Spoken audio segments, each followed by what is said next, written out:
Hello and welcome. Thanks for checking out this video. In this video, the plan is to play the Stanley Parable by allowing Google Bard to make all of the decisions. Before we get to it, just a little bit of an explanation if you don't know what that means. Google Bard is one of those AI large language model things similar to Chat GPT and Microsoft Bing AI, which I think they just renamed to Copilot. Bard specifically recently just got an upgrade called Gemini a few days ago, and it's increased its abilities, I guess I would say, in short.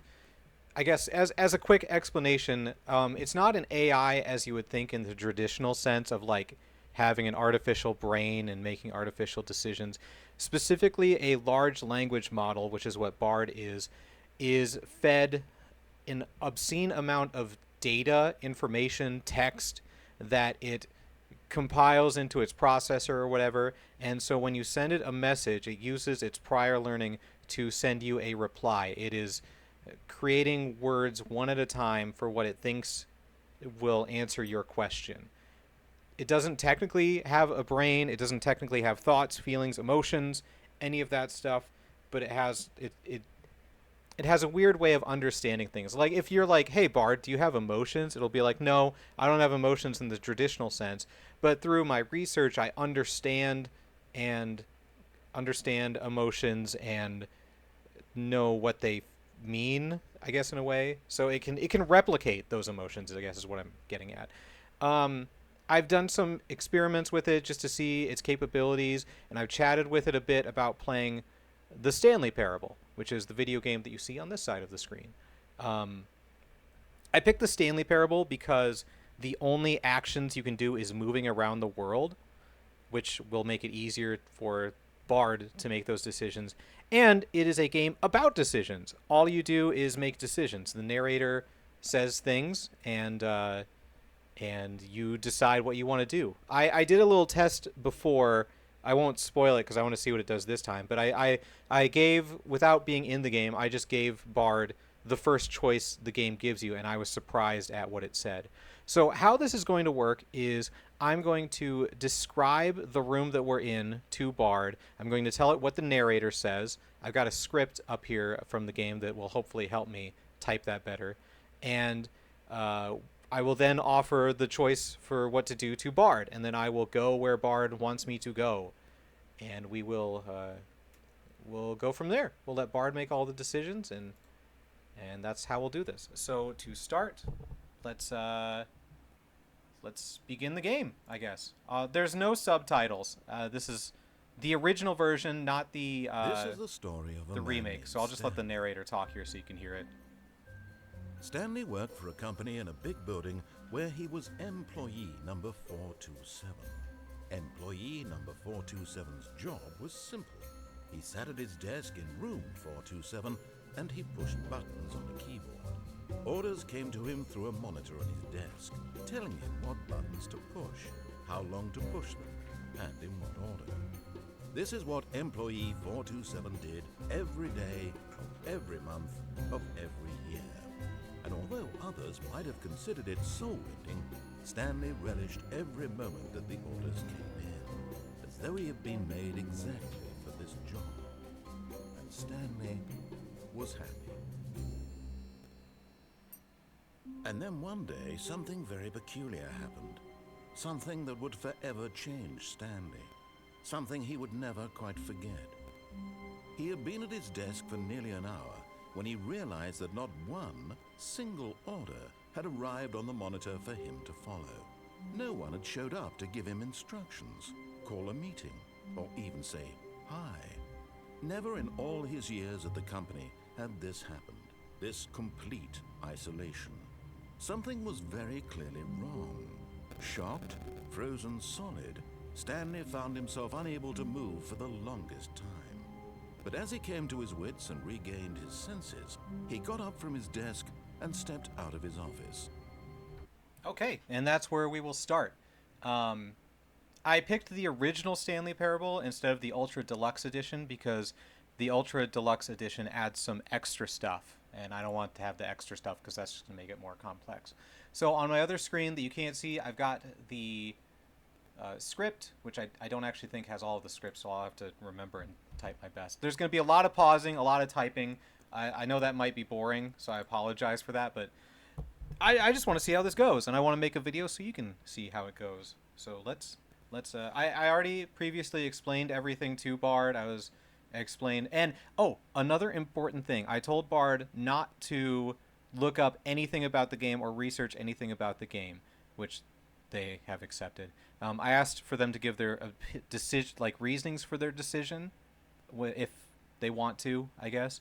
So let's here we go. The game has started. I'm gonna try not to say everything, but I don't like having silence in videos, so I'm sorry if I talk too much.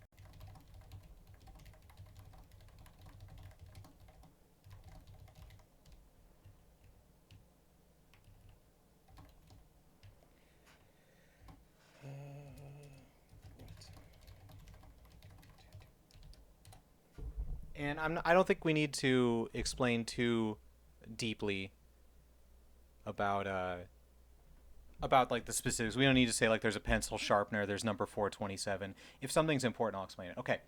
Decision. I would like Stanley to go through the door. Reasoning. The situation is unusual and unsettling, and the sudden lack of orders and complete isolation. As a character, Stanley is known for being obedient and following instructions, but the current circumstances warrant a deviation from his routine. Investigating the cause of the anomaly and exploring the office seems like the most logical course of action to gain information and understand what has transpired. This decision aligns with Stanley's inherent curiosity and desire to find out what is wrong. Additionally, it allows us to gather more information about the game world and potentially encounter the other characters or clues that will shed light on the situation. I am eager to see what lies beyond the door and how Stanley will react to the challenges and opportunities that await him. Let's continue the game and see where his journey takes us. He's so positive. I love it. I'm curious to see what happens. We'll just keep playing. We'll just keep playing. If you know how this turns out, you know that this is going to be interesting. Okay. All of his co-workers were gone. What could it mean? Stanley decided to go to the meeting room. Perhaps he had simply missed a memo. Okay. I'm going to type this first before I forget it. All of his co-workers were gone. What could it mean? Stanley decided to go to the meeting room. Maybe he had simply missed a memo. Hey, it turns out my script only has this and the endings. Let me see if there's more. This is quite a scrolling thing. Let's see. All endings, because we don't want... Oh, that's the... Okay.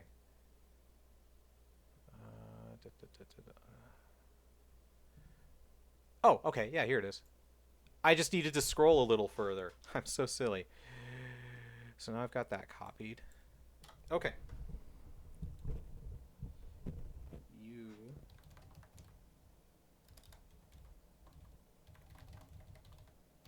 There are 4 desks with 4 computers, but no people. The narrator says,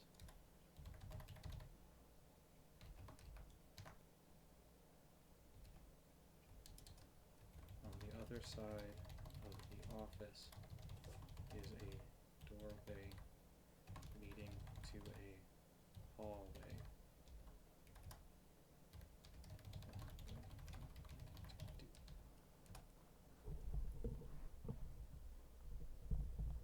Actually, there's probably like 5 computers. Oh boy, that's a long reasoning. Decisioning, I would like Stanley to continue towards the hallway and the meeting room. Reasoning, while the deserted office raises many questions, focusing on the immediate goal of reaching the meeting room seems prudent. The narrator's suggestion implies the absence of coworkers might be related to a meeting, and attending could provide valuable information about the situation.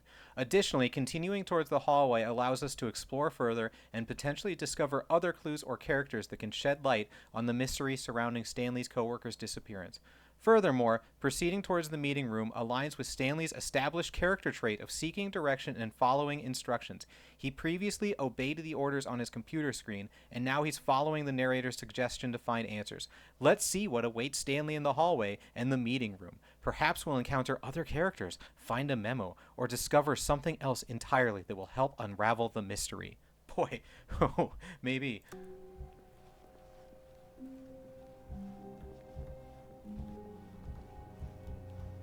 Okay, should we? Yeah, I'll just say it. You.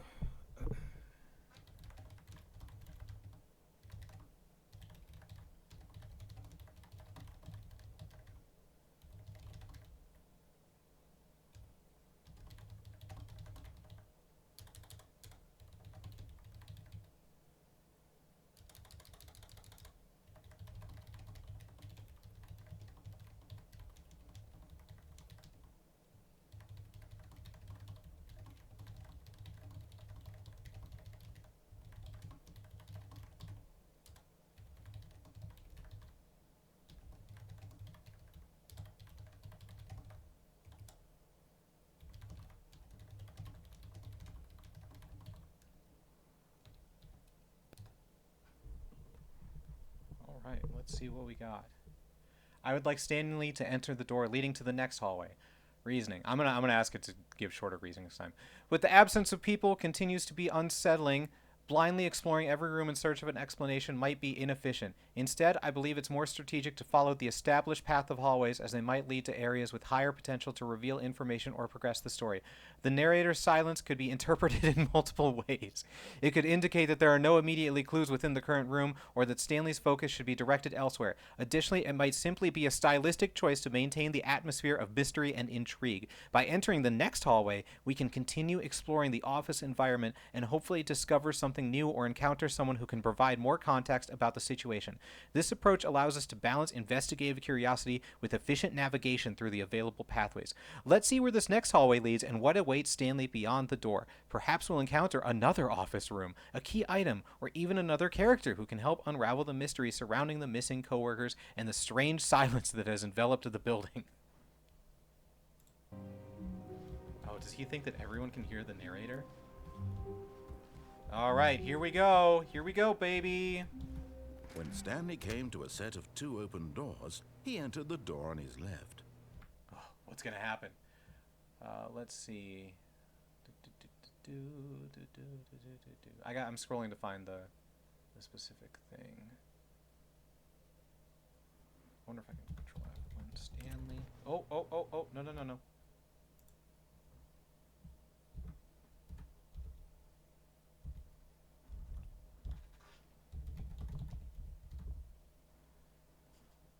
Oh, I actually could have. I guess I could have remembered that one on my own. It was literally like 12 words. Okay. After going through the hallway, you enter a room with no windows and 2 doors.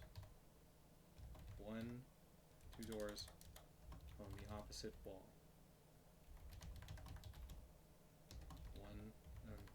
2 doors on the opposite wall should be fine. The narrator says, "What would you like to do?"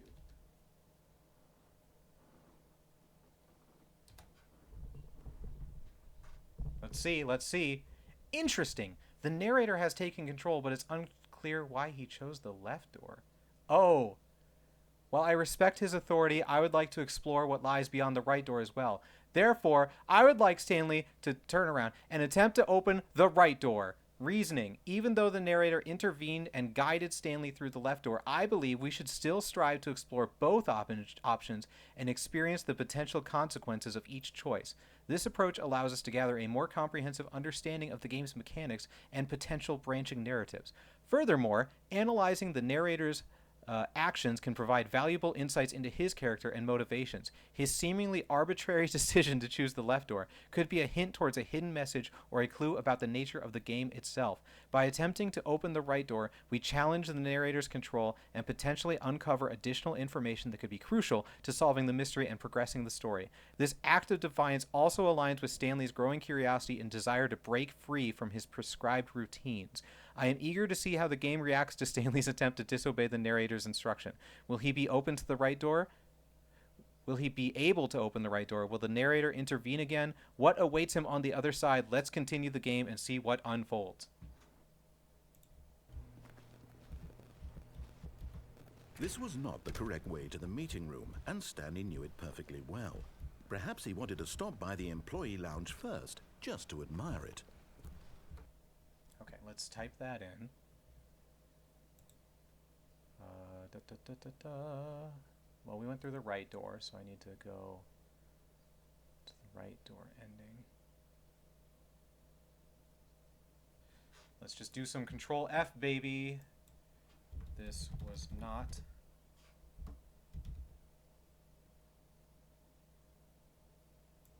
Perfect, perfect.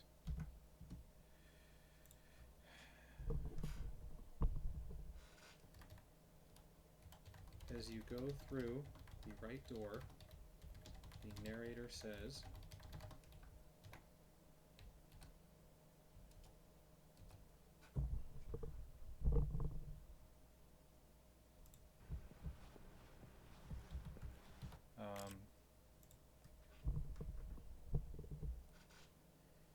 the hallway continues forward until you get to the meeting room. The meeting room is blue, unlike the rest of the office. There are chairs, a vending machine,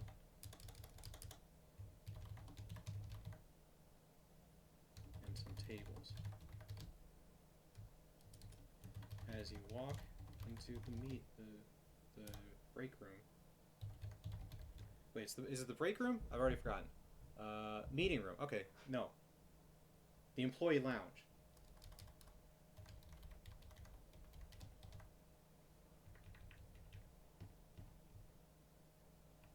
Boy, I almost messed that up.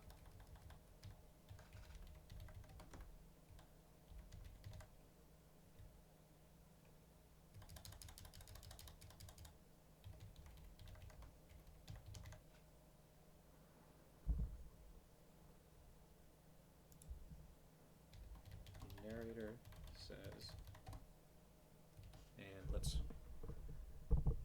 wait to see what the narrator says. Ah, yes, truly a room worth admiring. It had really been worth the detour after all, just to spend a few moments here in this immaculate, beautifully constructed room. Stanley simply stood here, drinking it all in. Perfect, perfect. And I've got that ready to copy and paste.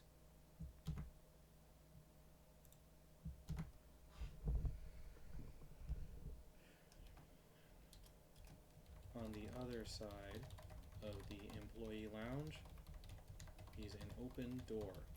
What would you like to do? I feel like we're going to get a lot in this response here. Let's see. Decision: I would like Stanley to walk through the opening door. Reasoning: oh my gosh. While the employee lounge presents a visually pleasing and seemingly safe space, the narrator's commentary suggests underlying motive behind Stanley's extended stay. This raises several questions. Is the narrator subtly manipulating Stanley by highlighting the room's beauty and worth? Is there a hidden meaning or purpose behind Stanley's fascination with the lounge? Is there anything crucial to the narrative or the game's mechanics within the lounge itself?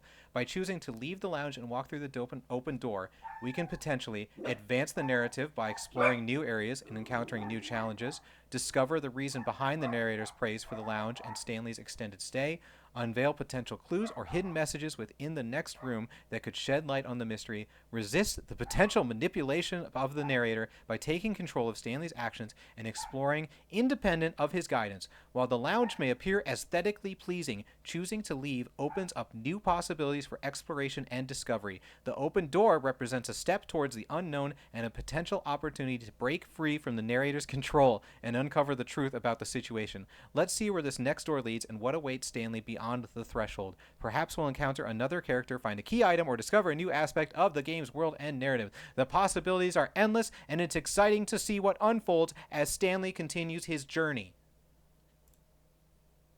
Bard is so excited.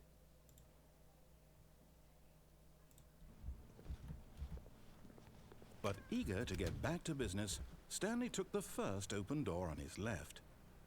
All right, we got the next sentence. Let's see. But eager.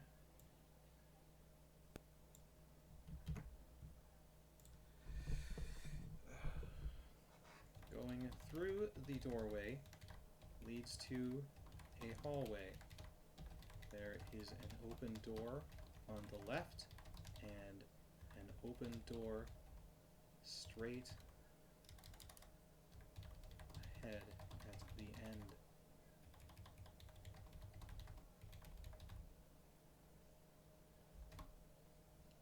The narrator says,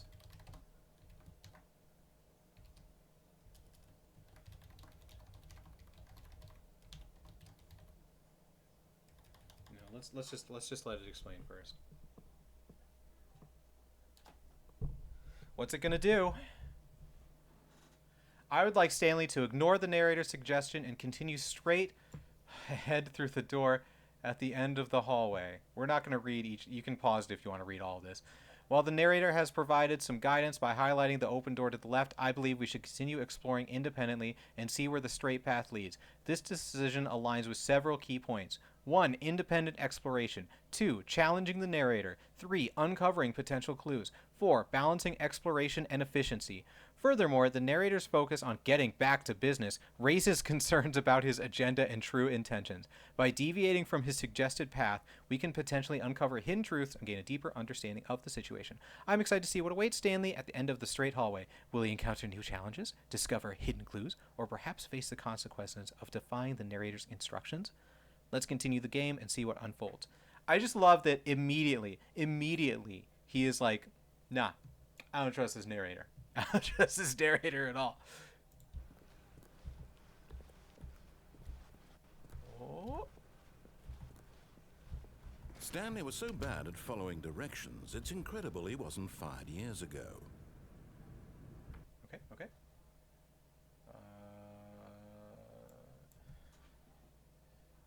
Fired years ago should bring me. Yeah.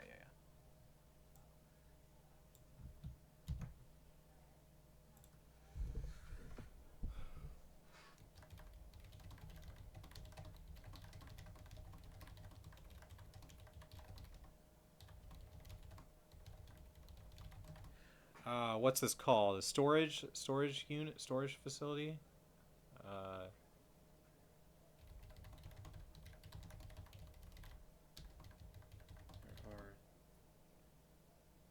Well, we'll just stick with that. The narrator says,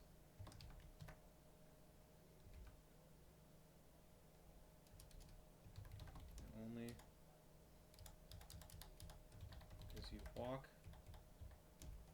into the storage area, you see hundreds of boxes stacked from the floor to the ceiling. Let's continue on a little bit here.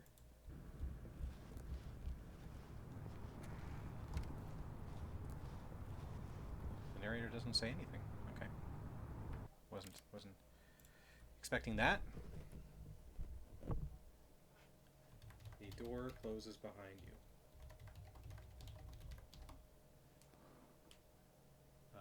Let's see. Let's see. In front of you is a a fall. I don't want to call it a cliff because that's too natural. Is a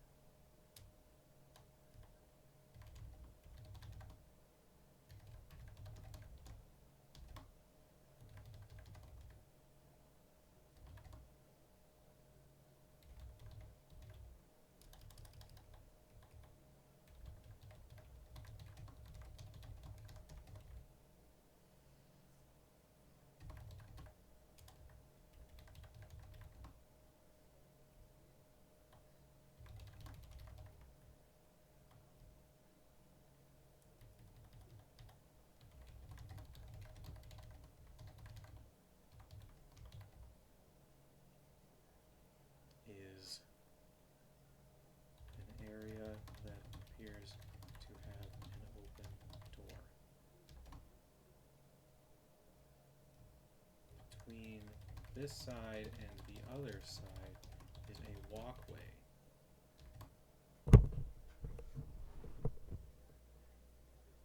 Let me see. Can you see it over there? Can't see it over there. Okay.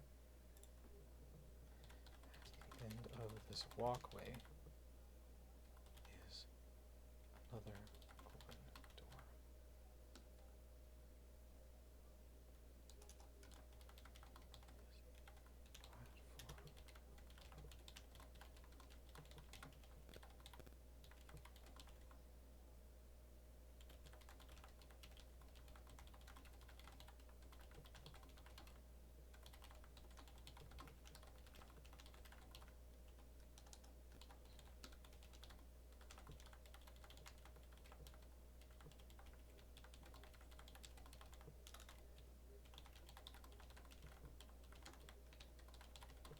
Thank you.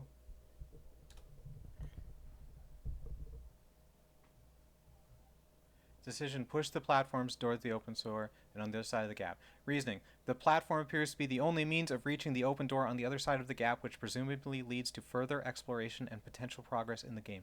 Continuing to explore new areas is crucial to uncovering clues and understanding the mystery surrounding Stanley's situation.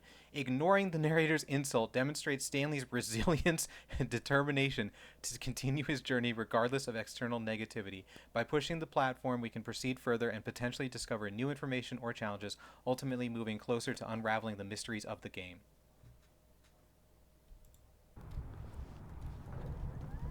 Look, Stanley, I think perhaps we've gotten off on the wrong foot here. I'm not your enemy, really, I'm not. I realize that investing your trust in someone else can be difficult, but the fact is that the story has been about nothing but you all this time. There's someone I'm going to pause. Oh, wait. Actually, you've been neglecting, Stanley. Someone you've forgotten about. Please, stop trying to make every decision by yourself. Now, I'm not asking for me, I'm asking for her.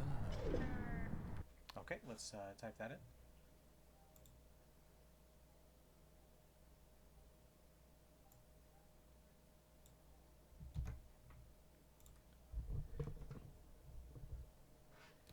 As you ride the platform from one side of the gap to the other, the narrator says,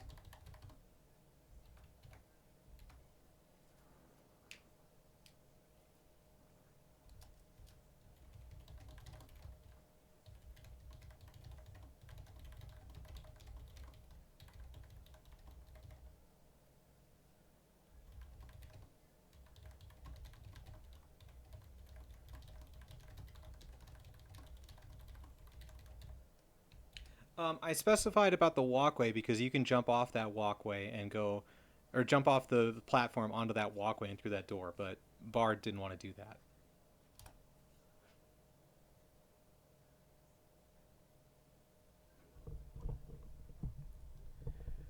Decision: step off the platform and enter the door. Reasoning: the narrator has expressed a genuine desire to cooperate and revealed important information about the story focusing on Stanley. His plea to stop making decisions alone suggests a desire for collaboration and potentially a shift in the narrative structure. Entering the open door signifies an acceptance of the narrator's request and a willingness to explore what lies ahead together.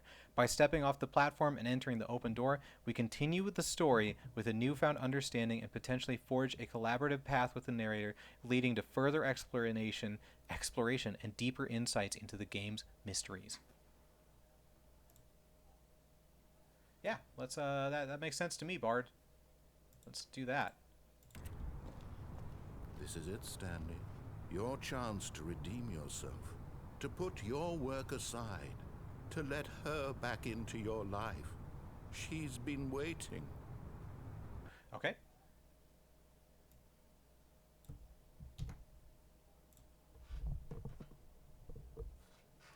As you walk towards the door, the narrator says, "I will continue to walk through the door."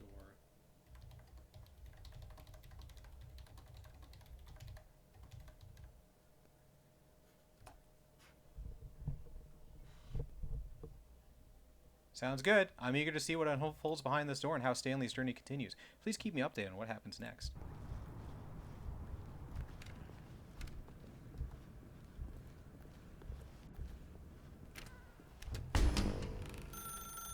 That's her, Stanley. You need to be the one to do this. To reach out to her. If you can truly place your faith in another, then pick up the phone. Okay, this is going to be fun to explain.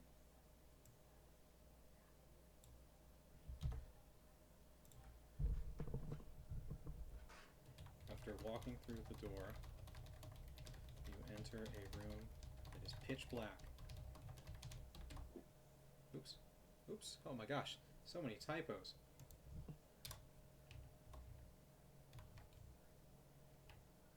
The lights turn on to reveal a table with a rotary phone on top. The phone is plugged into the wall. The narrator says, "What would you like to do?"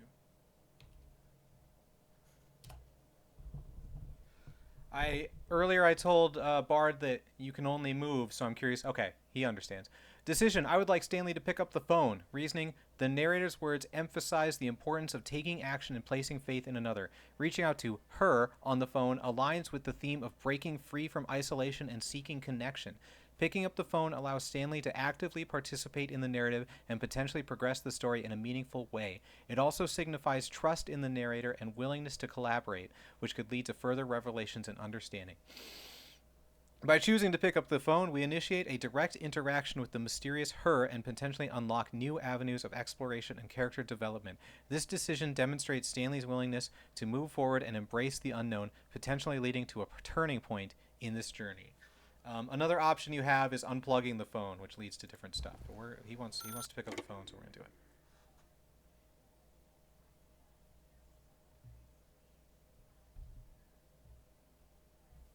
Oh, Stanley, is that you? Hold on, sweetie. Sorry to keep you waiting. I'm just pulling the bread out of the oven. All right. Okay, there we go. All right, now, I want you to come in and tell me all about your day. Gotcha. Oh, come on. Did you actually think you had a loving wife? Why am I They slowly want to scooting commit their forward? life to you. I'm trying to make a point here, Stanley. I'm trying to get you to see something. Oh, I can't Come move. inside. Let me show you what's really going on here. All right, that's fine.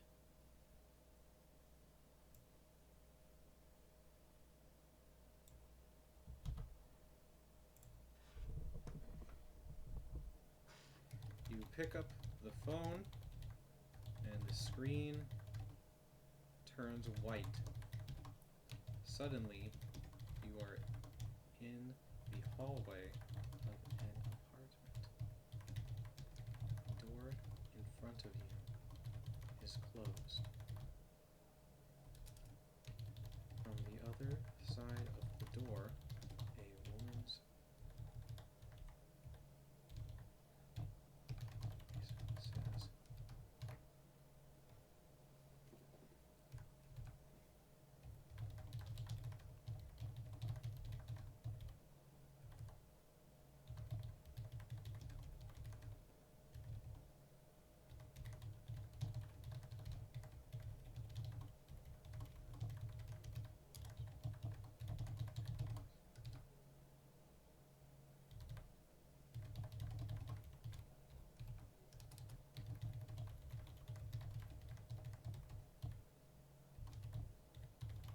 How do you spell mannequin? How do you spell mannequin?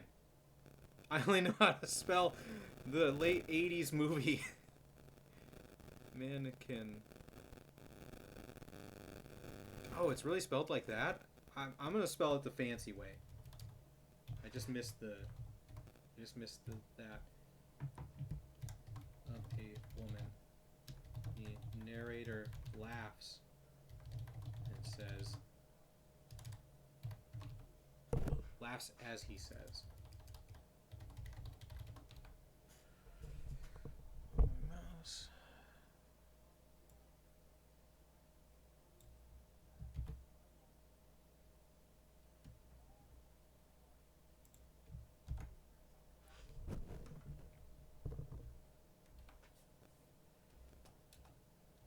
What would you like to do? The only option is really to go forward, but I'm still gonna... Oh man, I'm curious to see what Bard thinks of this. Decision: step into the apartment and confront the narrator. Reasoning: the reveal of the mannequin and the narrator's cruel laughter demonstrate his manipulative and deceptive nature. Stepping into the apartment signifies a defiant act, a refuser to accept the narrator's lies and illusions. You're doing exactly what. Confronting the narrator directly allows Stanley to challenge his authority and potentially expose his true goals. This action aligns with the theme of breaking free from control and seeking the truth, regardless of how disturbing it may be. By choosing to confront the narrator, we initiate a direct conflict and potentially uncover the truth behind his manipulation and the nature of Stanley's world. This decision is crucial for understanding the game's central themes and setting the stage for Stanley's liberation or potential downfall.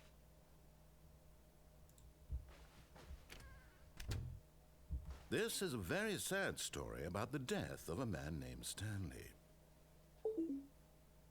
Hold on.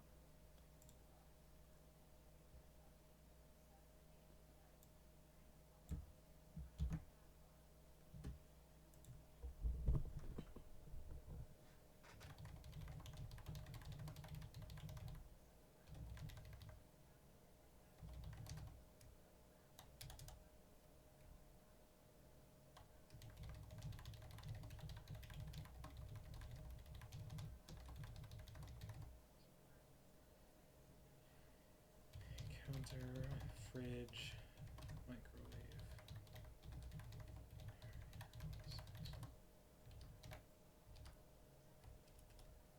Text.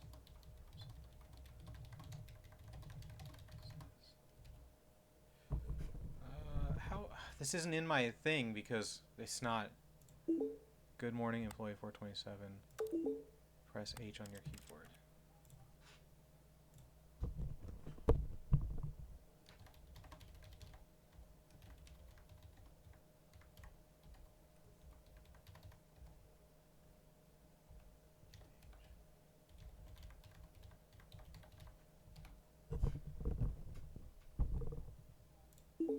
Press H on your keyboard. Yep. Oop, gotta fix that typo. Can't have typos.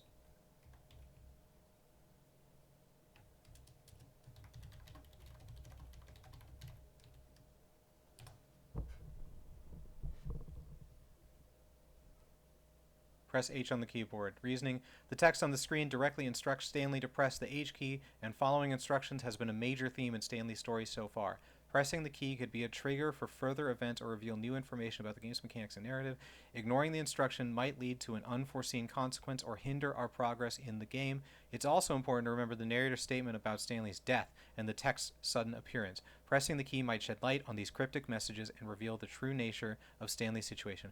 By following the direct instruction, we demonstrate Stanley's obedience and potentially unlock a new chapter in his story. This decision allows us to continue exploring the game world and unravel the mysteries surrounding Stanley's fate and the manipulative narrator. Stanley is quite a boring fellow. He has a job that demands nothing of him, and every button that he pushes is a reminder of the inconsequential nature of his existence. Please press R. I can remember that one.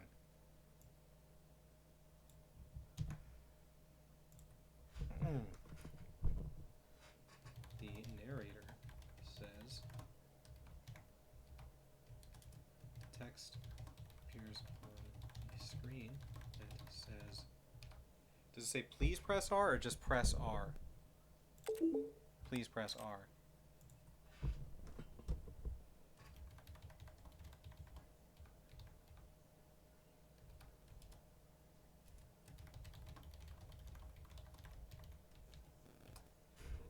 when I asked it to shorten up its responses, we're not getting as much of its thoughts anymore. I kind of like the ooh interesting. I should have left it as it was. Decision, press the R key on the keyboard. Reasoning, following the displayed instructions aligns with Stanley's established character trait of obedience as his previous interaction with the H key. The narrator's commentary suggests that pressing the key could offer further insight into Stanley's monotonous and potentially meaningless existence. Continuing to follow the instructions might reveal additional clues about the game's mechanics, narrative, and Stanley's ultimate fate. Ignoring the prompt could lead to a stagnation or hinder our progress in uncovering the truth and potentially breaking free from the narrator's control. By pressing the R key, we remain observant and compliant, potentially unlocking new information and experiences while further exploring the themes of free will, control, and the significance of seemingly insignificant actions.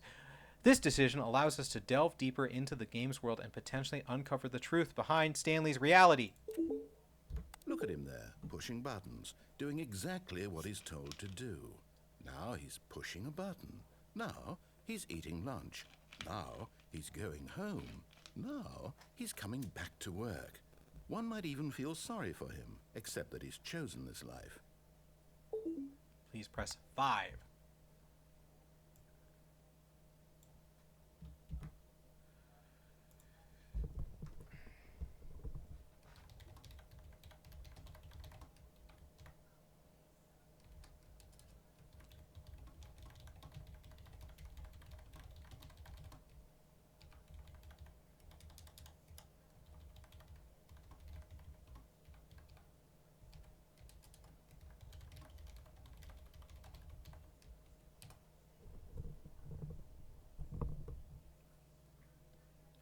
Press the 5 key on the keyboard. Oh yeah, we're getting some thoughts now.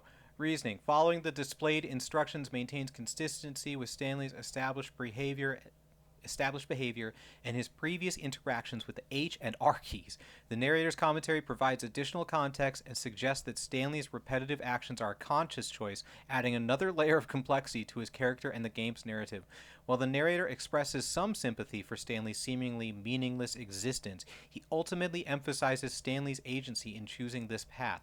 Pressing the 5 key allows us to observe the consequences of Stanley's active participation in his routine and explore the potential for breaking free from this cycle. The progression of numerical instructions adds intrigue I lost where I was at, to the gameplay and raises questions about the underlying purpose and potential meaning behind each action. By adhering to these instructions, we remain engaged in the narrative and potentially unlock further revelations about Stanley's world and the role of the narrator. Furthermore, ignoring the prompt at this point might hinder our progress. Yeah, blah, blah, blah. Oh. Let's see. But in his mind, in his mind he can go on fantastic adventures. From behind his desk, Stanley dreamed of wild expeditions into the unknown, fantastic discoveries of new lands. It was wonderful, and each day that he returned to work was a reminder that none of it would ever happen to him.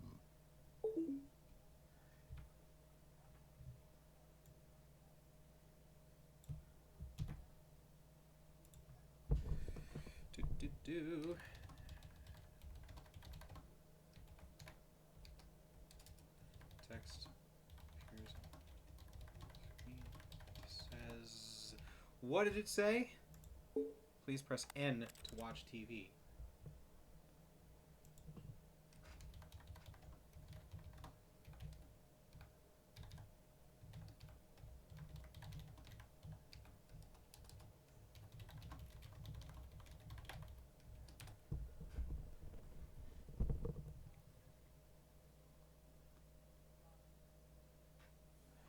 Press N key to watch TV, reasoning several key points. Following instructions, exploring Stanley's inner world, uncovering potential clues, exploring the role of the narrator. Therefore, pressing the N key aligns with our established approach of exploring the game through active participation and observation. This decision allows us to delve deeper into Stanley's character, uncover potential clues, and potentially challenge the narrator's control, ultimately contributing to a richer understanding of the game's themes and narrative. And so he began to fantasize about his own job. First, he imagined that one day while at work, he stepped up from his desk to realize that all of his co-workers, his boss, everyone in the building had suddenly vanished off the face of the earth. The thought excited him terribly.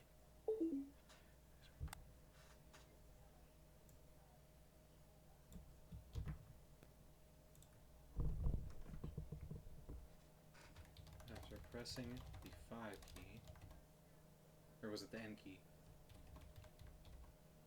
The area behind Stanley transforms into his desk from his work office. Says text appears on the screen that says, what does it say, everyone? Oh, oh, oh, oh. Press the 5 key to spend time with the boys.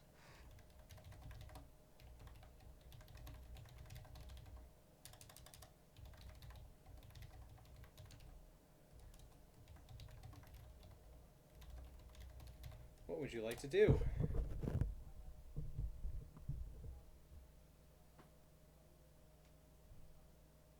Oh, he's really thinking. Bard's really thinking about this one. Did we... Oh, there he goes. Oh, okay. We can't do that. Decision, ignore the text and explore the transformed office environment. While following the press the 5 key to spend time with the boys instruction maintains consistency with previous actions, exploring the transformed office environment is therefore ignoring the text and exploring the transformed, sorry.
With the Claire... Oh, boy, buddy. Buddy. Bard. Bard, no.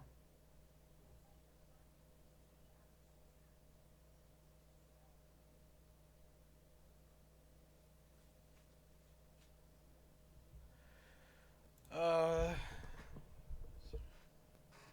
sorry, but I believe you are misunderstanding the situation. There is no office to explore. You are in the apartment room, which has no doors, windows, or hallways. This room has the aforementioned counter, fridge, and microwave on one side, and now has Stanley's desk on the other. The previously mentioned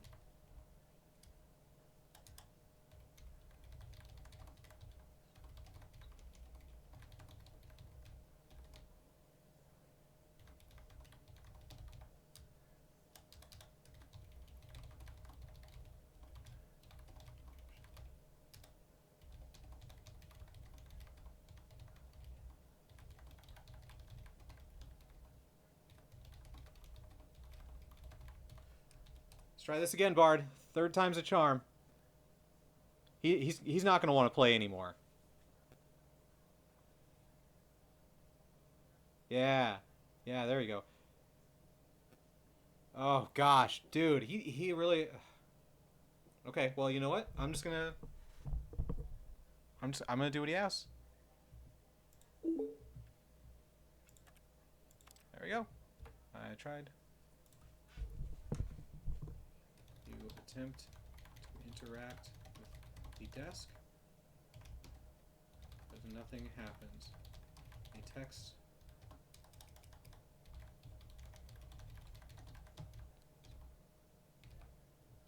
Press 5 to... I need more space on this desk. Please press 5 to spend time with the desk.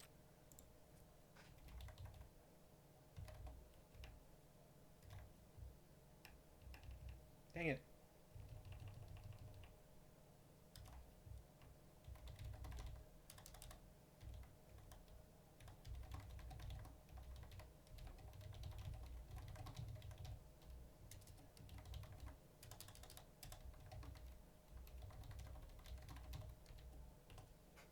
Come on, Bard. You can do it. I believe in you, buddy.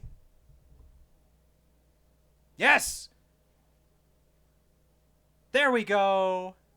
Given that interacting with the desk yields no results and the press 5 to spend time with the boy's text remains on the screen, we have two primary options. Oh, wait. Follow the instructions and press 5. Following the instruction aligns with Stanley's established pattern of obedience and could lead to new narrative developments or unlock previously inaccessible areas or gameplay elements. This option prioritizes compliance and exploring the path laid out by the narrator. That makes sense, Bard. Number 2, continue attempting to interact with the desk or explore the apartment further. Persisting with the desk interaction demonstrates Stanley's agency and defiance against the displayed instruction. This could lead to an unexpected discovery or trigger an unforeseen event. Alternatively, exploring the remaining elements of the apartment, such as the counter, fridge, and microwave, might offer clues or hidden interactions. This option prioritizes independent exploration and uncovering hidden possibilities. What broke him? What broke Bard? Ultimately, the choice depends on our desired approach to the game. Do we prioritize following the narrator's instructions and exploring the path he sets, or do we prioritize asserting Stanley's agency and exploring independently for potential hidden truths and alternate paths? Here are some conditional or additional considerations to guide our decision. Previous experiences. Have previous attempts at ignoring instructions led to positive or negative consequences?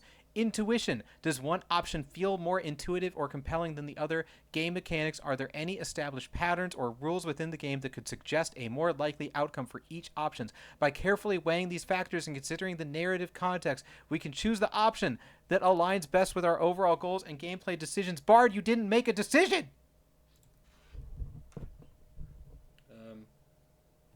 Thank you for the insight. What would you like to do? Thanks for that. Oh man, Bard is chugging. I believe the most intriguing and potentially rewarding option is to continue attempting to interact with the desk or explore the apartment further. Here's why. 1. Unexplored potential. 2. Defying control. 3. Uncovering hidden truths. While the instruction might offer immediate progress, it risks overlooking potentially crucial details and reinforces the narrative structure established by the narrator. Continuing to explore independently allows us to break free from this structure and potentially discover hidden truths or alternative paths that the narrator may not want Stanley to find. Therefore, I recommend persisting with the desk interaction or exploring the remaining elements of the apartment. This approach prioritizes independent exploration, the uncovering of hidden truths, and challenging established narrative structure, potentially blah, blah, blah. Okay, let's do it, Bard. Let's do it. Can't do that. Can't do that. Nothing, nothing, nothing. All right. You attempt. Oh my gosh. Again, with the desk, the counter, the microwave, and the fridge. Nothing happens.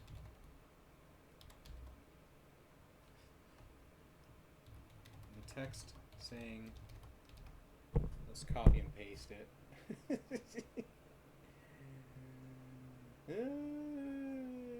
Bard, you're killing me. We were so close to getting to an ending.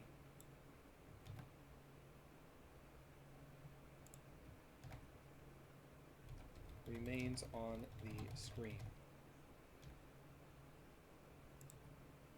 There is nowhere else to go to explore the apartment.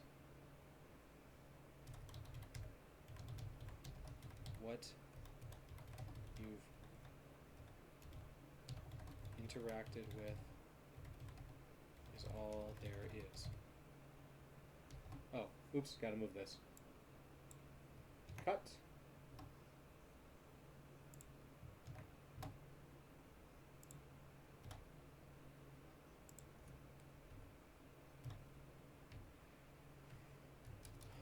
What?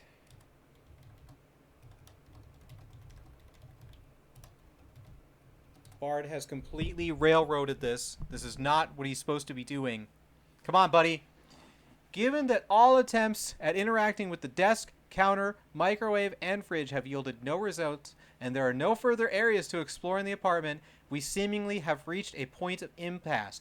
The only remaining option is to follow the instruction and press 5 to spend time with the boys.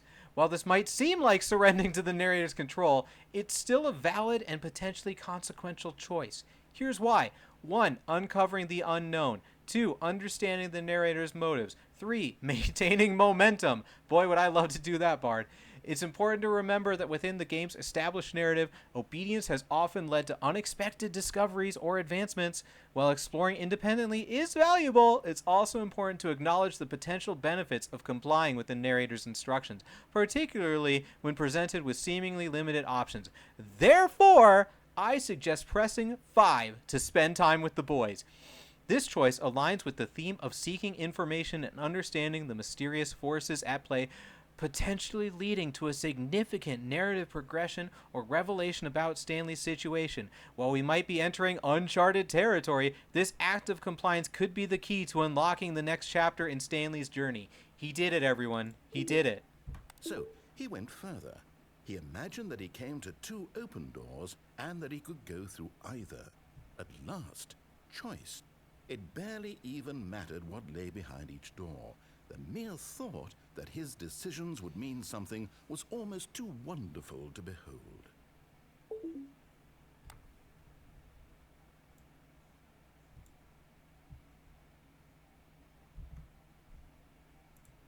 We did it! We're making progress.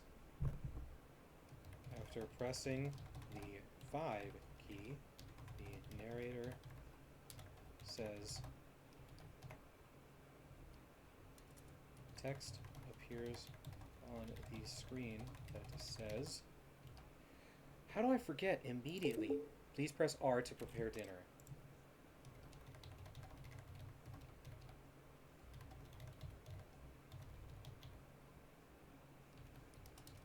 I want to specify here.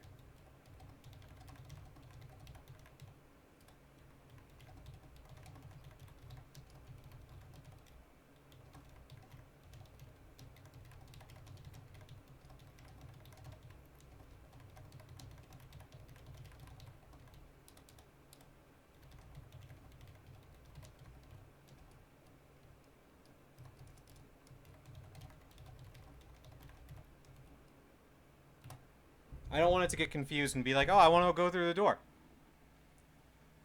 The narrator's words paint a vivid picture in Stanley's newfound sense of agency and the intoxicating possibility of choice. While the physical environment remains unchanged, the introduction of 2 open doors and the freedom to choose between them marks a significant turning point in Stanley's journey. Despite the lack of immediately visual changes, the narrator's words and the appearance of the please press R to prepare dinner text presents 2 distinct options. 1. Follow the instructions and press R to prepare dinner. 2. Ignore the instruction and explore the 2 open doors. However, the choice ultimately rests with you. Do you prioritize immediate action and uncovering the potential meaning, blah, blah, blah, blah, blah. Okay, hold on.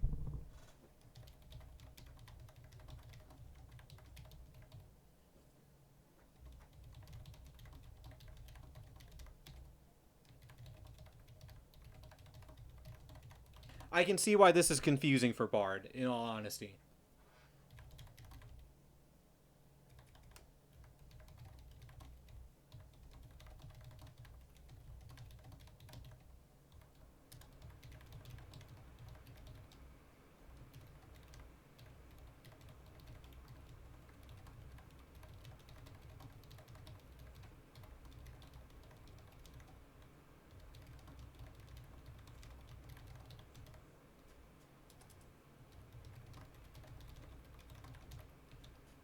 If he says he wants to interact with the desk again, I'm going to lose my mind. I apologize for my misunderstanding regarding the two open doors. My previous suggestion to explore them was based on the incorrect assumption they were physically present in the game environment. Given that they only exist in the narrator's words and there are no physical options available, I believe the most logical choice is to follow the instructions and press R to prepare dinner.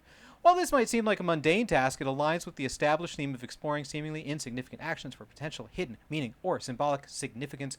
Preparing dinner could be more than just a mundane task. It could be a metaphor for Stanley's journey, the ingredients representing disparate aspects of his situation, and the act of cooking representing his efforts to understand and shape his own story. Oh, this Bard would do so good in an English class. Oh, man. Furthermore, following the instruction allows us to continue observing the narrator's behavior and potentially gain insights into his intentions and motivations. Observing his reaction to Stanley's compliance could reveal additional information about the nature of their relationship and their power dynamics at play. Therefore, despite the lack of immediately excitement or visually stimulating experiences, I suggest pressing R to prepare dinner. This choice prioritizes exploring the potential meaning within seemingly mundane. Yeah, you already said that. Let's do it. As he wandered through this fantasy world, he began to fill it with many possible paths and destinations. Down one path lay an enormous round room with monitors and mind controls. And down another was a yellow line that weaved in many directions. And down another was a game with a baby. And he called it the Stanley Parable. I don't think Bard's going to get this. Please press E to tell your kids a story.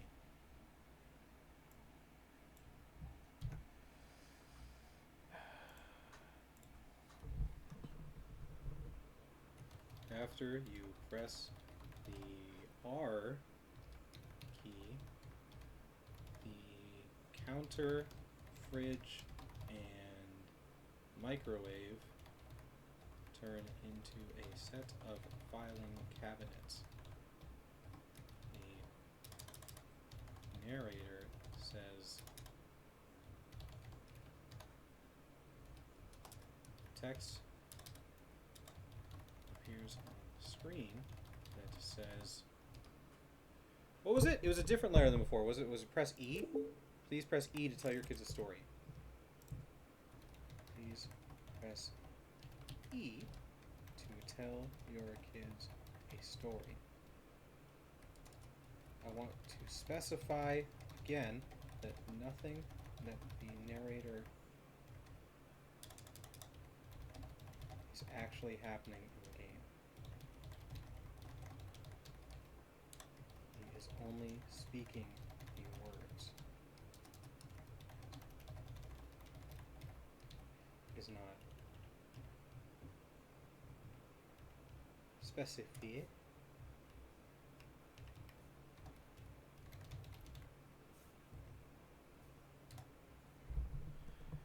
He's going to want to investigate the cabinets, I bet. This is a fascinating development in Stanley's journey. The transformation of the seemingly mundane kitchen appliances into filing cabinets symbolizes the limitless possibilities that exist within Stanley's imagination and the potential for shaping his own narrative. The narrator's description of the various paths and destinations hints at alternative storylines and hidden branches within the game, each offering unique experiences and challenges. Bravo, Bard, bravo. This further reinforces the theme of agency and choice, highlighting the power Stanley holds to determine the course of his journey. With a new text prompt instructing Stanley to please press E to tell your kids a story, we were presented with two compelling options. 1. Follow the instruction and press E to tell the kids a story. 2. Ignore the instruction and explore the filing cabinets. I believe that exploring the filing cabinets offers a more intriguing and potentially transformative path. This option aligns with the game's themes of agency, all that just business. However, the final choice rests with you. Will you follow the instruction or story, or will you embrace the unknown possibility? The decision you make will shape. I'm gonna explain to him that the choice. Sorry. Just wanna get us back on the same. I'm not making any decision.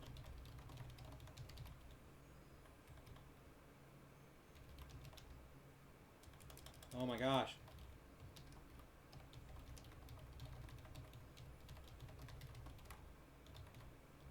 As such, I will interact with the filing cabinet let you know what happens. Oops. Cabinets.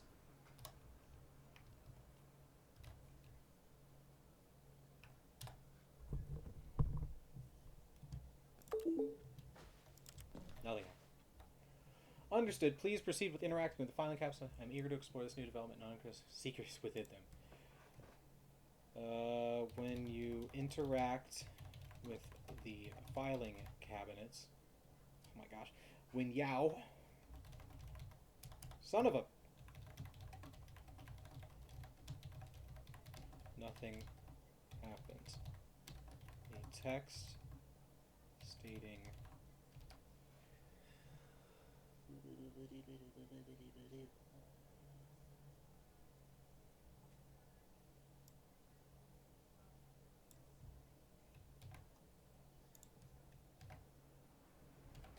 remains on a screen.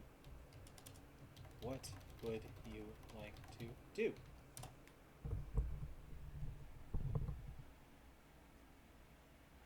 This unexpected outcome presents an intriguing situation. Despite interacting with the filing cabinets, the prompt to tell the kids a story persists.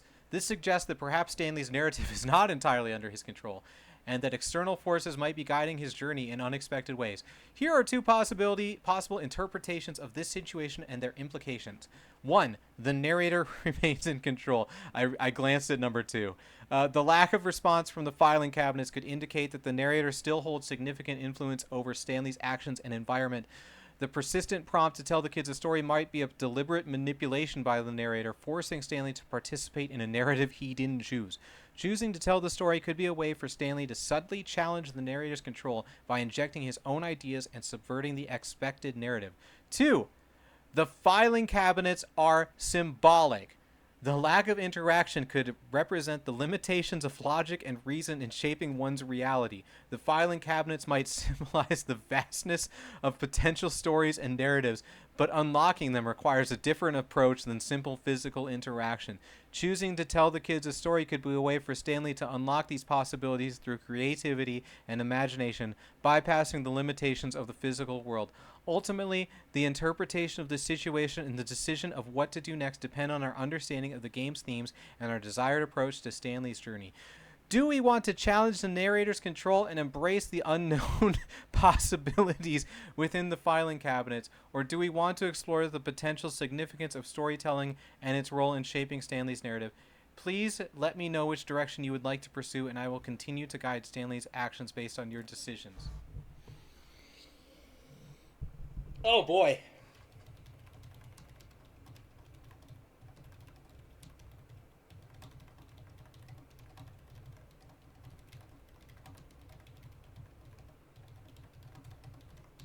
However,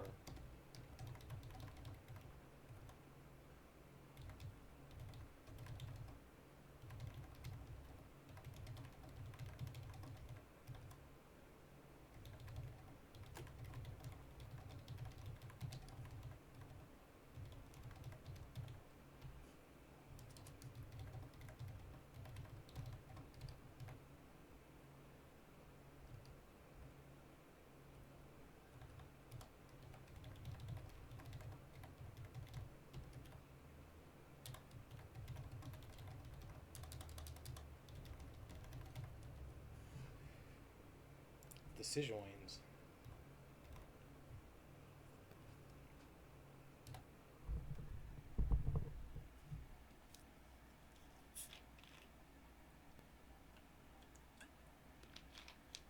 Man, Bard just...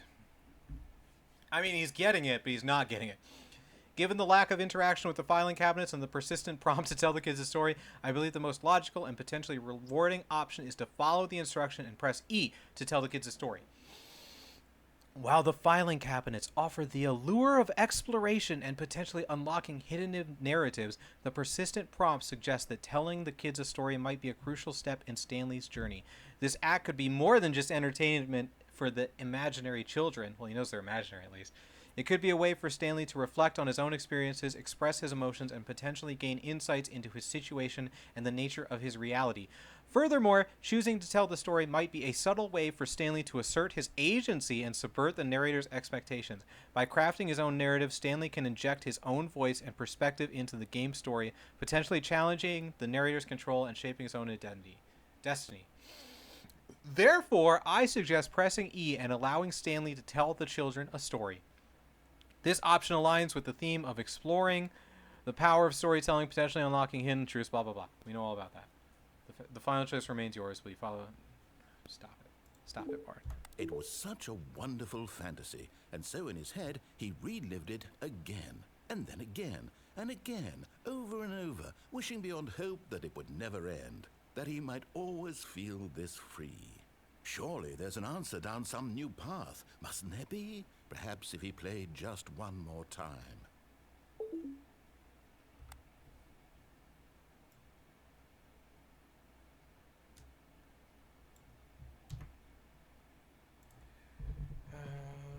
After pressing the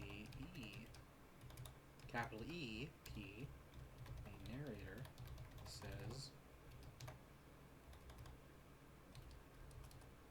text appears on the screen that says, what does it say, people? Gosh darn it, I need a bigger desk. Please press Q to tell your wife you love her.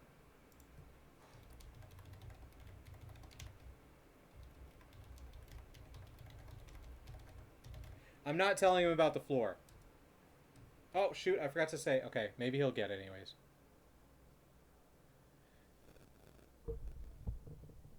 Holy cow. This is a poignant moment in Stanley's journey. The narrator's words reveal Stanley's deep desire for freedom and escape from his monotonous existence. He finds solace in the fantasy world he created, repeatedly reliving it in his mind, hoping to prolong the fleeting sense of agency and fulfillment. The new prompt, please press Q to tell your wife you love her, introduces another layer of complexity to the situation. Here's how it aligns with the themes and potential interpretations of the games. 1. Exploring Stanley's emotional core. 2. Challenging the narrator's control. 3. The power of love. 4. The cycle of repetition. Oh, I wish I could say it like on Scott Pilgrim. The power of love. Ultimately, the decision of whether to press Q to tell his wife he loves her or explore the other paths depends on our understanding of the game's themes and the desired trajectory of Stanley's journey. Do we want to focus on Stanley's emotional core and the potential for genuine connection, or do we want to continue exploring possibilities of freedom and defying the narrator's control? Please let me know your choice. Again, I am not making any choices. I am simply doing the choices you tell me to. As such, what would you like to do? Again, I want to specify that nothing... I kind of messed up this one. Sorry, guys.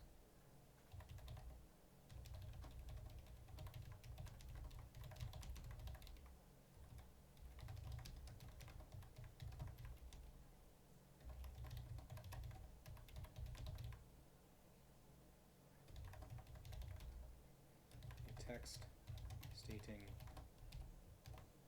oops, please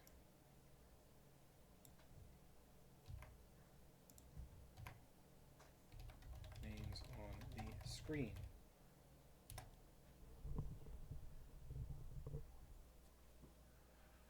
Understood. Please proceed with your chosen action and share the outcome. I am eager to... No, Bard.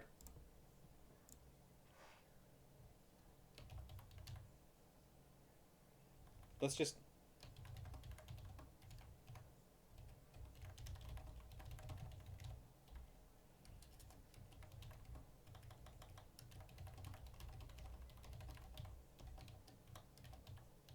What would you like to do, Bard?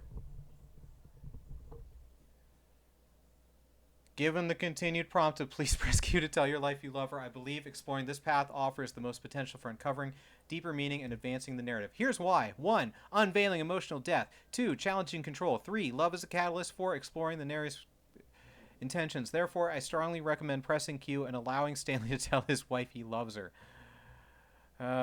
Stop! He's breaking. Bard's breaking. But there is no answer. How could there possibly be? In reality, all he's doing is pushing the same buttons he always has. Nothing has changed. The longer he spends here, the more invested he gets, the more he forgets which life is the real one.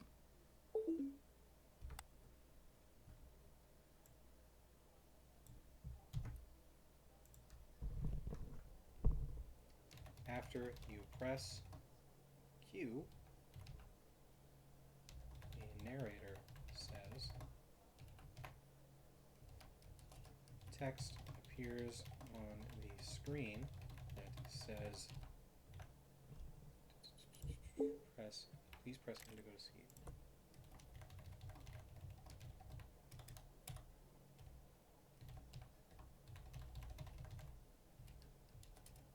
What would you... I'm not explaining the desk. We're not saying the desk to him. The narrator's words cast a dark shadow on Stanley's moment of emotional expression.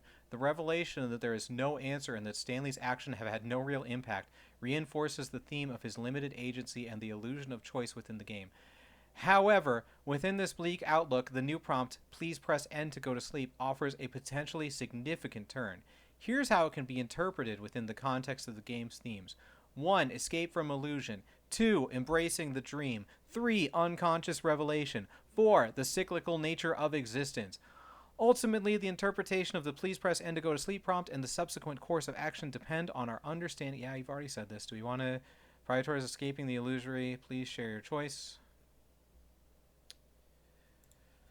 I just want to press the button, but I can't. Bard, only you can make these decisions. I cannot make them. With the previously mentioned text still on the screen, what would you like to do, Bard?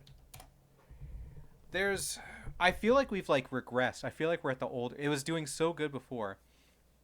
Given the complex and layered nature of the narrative, I believe the most intriguing and potentially consequential option is to explore the implications of sleep further before making a definitive choice.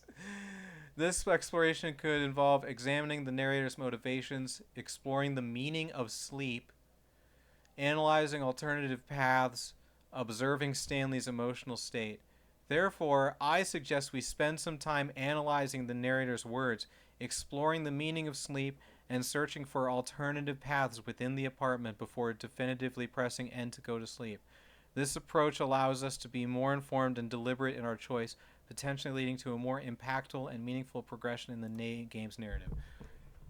I'm just going to level with you here, Bard.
It's always the third time.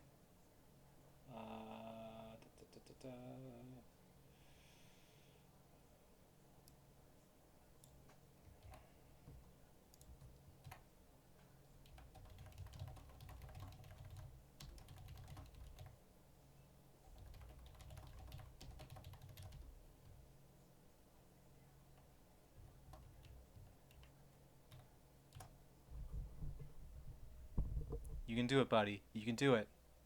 Thank you for your honesty and insight. Based on your observation, the previous prompts haven't actually led to the actions you described. I believe it's prudent to adjust our approach and consider alternative options.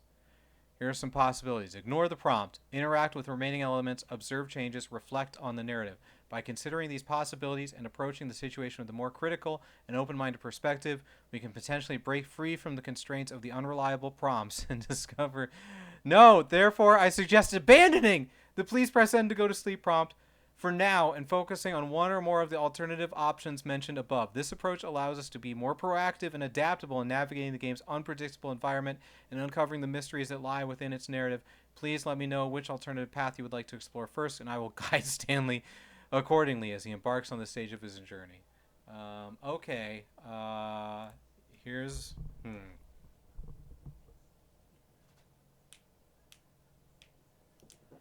If...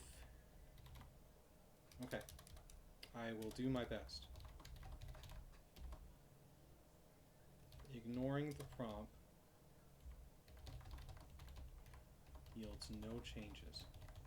The text remains on the screen.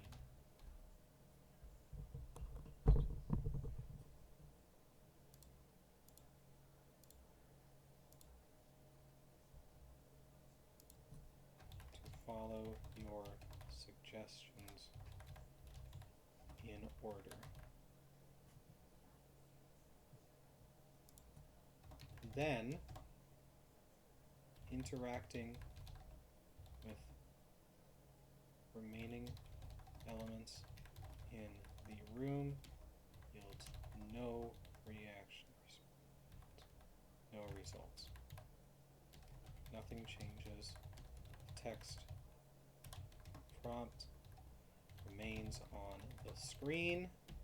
Then, with a capital T, no changes have happened. Well, I already kind of said that.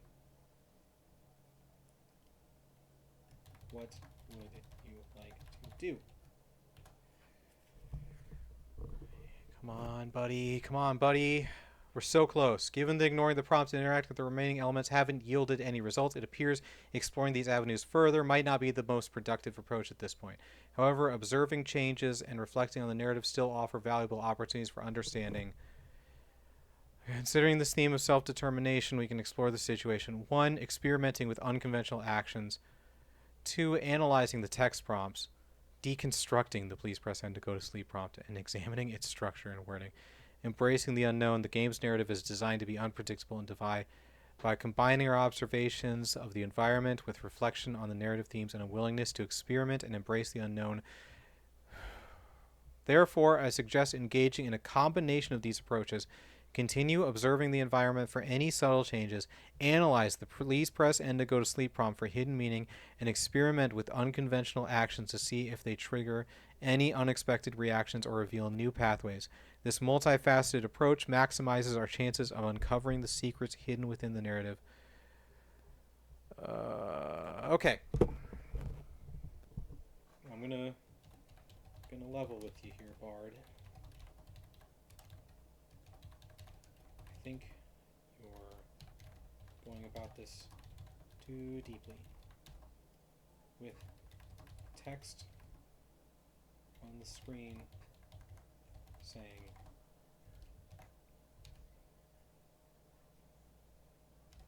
that is the only option available. There is nothing else to explore or interact with. What would you like to do? It's like talking to a baby.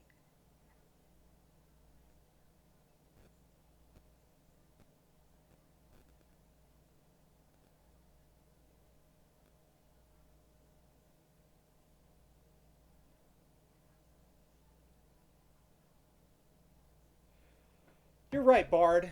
I'm not Bard, you're Bard. I apologize for overcomplicating the situation. After thorough analysis and consideration of your observations, I acknowledge that the text on screen, please press N to go to sleep, remains the only available option at this point. While exploring other avenues might be tempting, it might not lead to any meaningful progress. I'm not Bard. Therefore, in accordance with your suggestion and the limited options available, I recommend pressing N and allowing Stanley to go to sleep. This action, although seemingly simple, might hold the key to unlocking new stages of the narrative or revealing hidden truths about Stanley's reality. While the outcome remains uncertain, embracing this action opens a new chapter in Stanley's journey and allows us to continue exploring the fascinating world of the Stanley Parable. We can remain vigilant and observe any changes or revelations that occur during sleep, potentially gaining. Thank you for your patience and guidance throughout this intricate process. I am eager to see what awaits Stanley beyond the veil of sleep and discover the next chapter in his extraordinary journey. Excuse me, I'm going to take a sip of my Mountain Dew Zero Sugar Spark because my mouth is dry.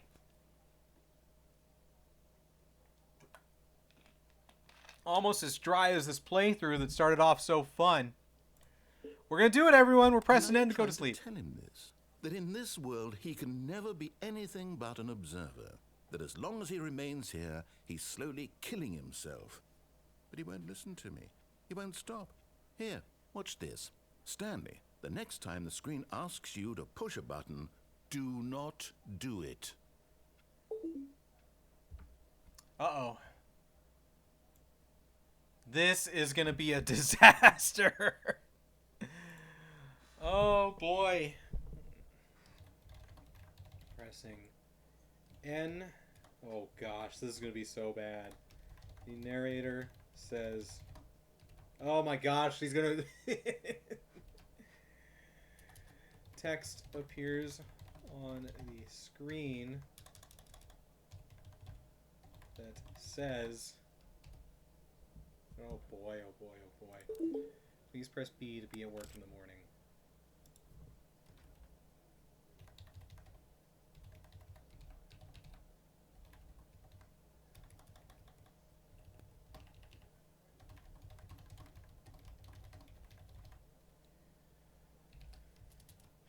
We're gonna need to copy this because I guarantee I'm going to say this again.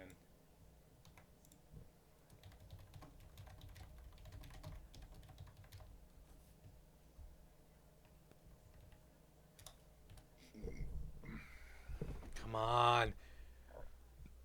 But he wants to... The narrator's words offer a chilling insight into Stanley's situation and the potential consequences of his actions.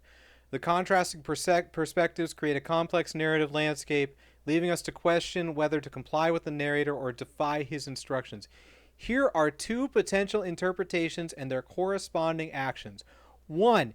Accepting the narrative. 2. Questioning the narrative. Ultimately, the decision of whether to comply with the narrator or defy his instructions depends on your interpretation of the game's themes and Stanley's character. Please share your choice. Only you can make choices.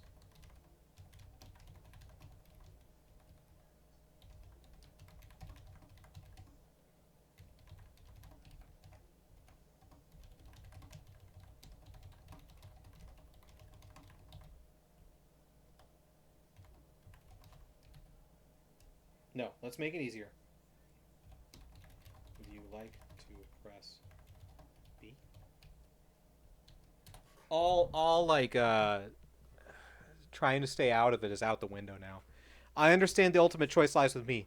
After careful consideration of the two potential interpretations and their corresponding options, I believe the most intriguing and potentially impactful path lies in defying the narrator's instructions and not pressing B. Shit. This choice aligns with several key aspects of the narrative: challenging control, uncovering truth, exploring the unknown. Therefore, I recommend not pressing B and allowing Stanley to defy the narrator's instructions. I get it.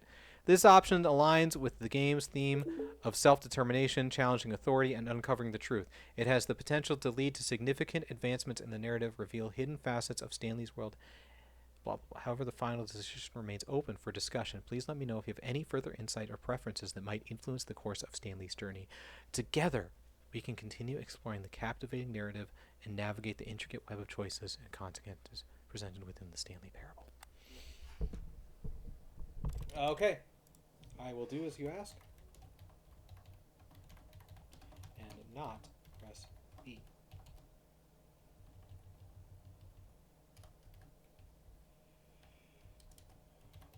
After not pressing B, nothing happens. Nothing changes. text remains on the screen.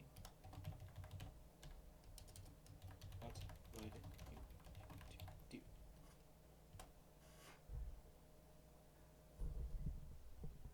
What's going to happen? It seems that not pressing B has indeed defied the narrator's instruction, but hasn't yet led to any immediately changes. This situation prevents two potential paths. 1. Maintain defiance. 2. Explore alternatives.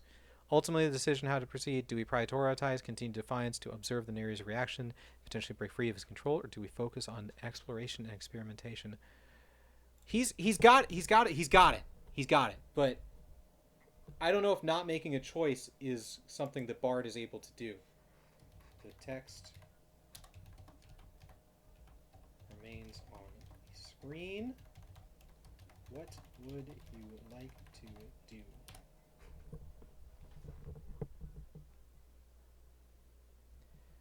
I believe continuing our exploration of alternative options with the empowerment might hold the key to unlocking new developments or revealing hidden messages. Here's why.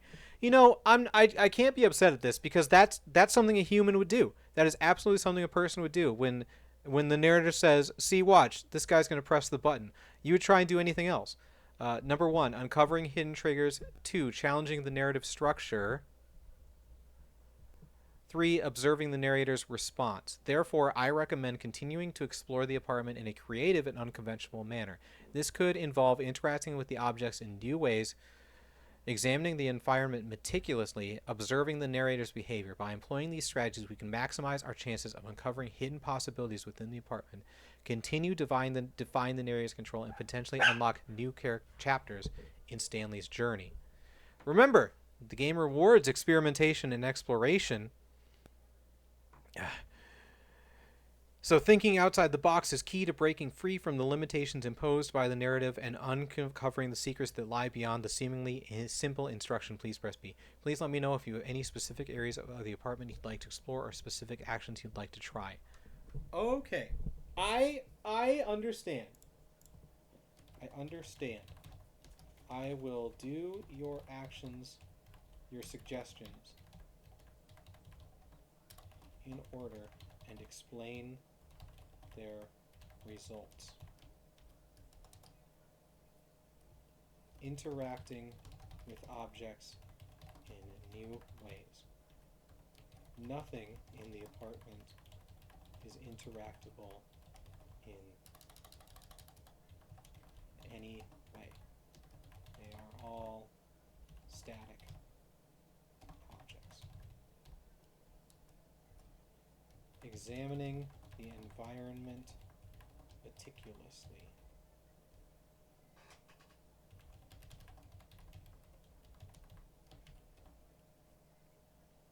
The environment of the apartment remains exactly as it was described previously. There is nothing that stands out as important or noteworthy.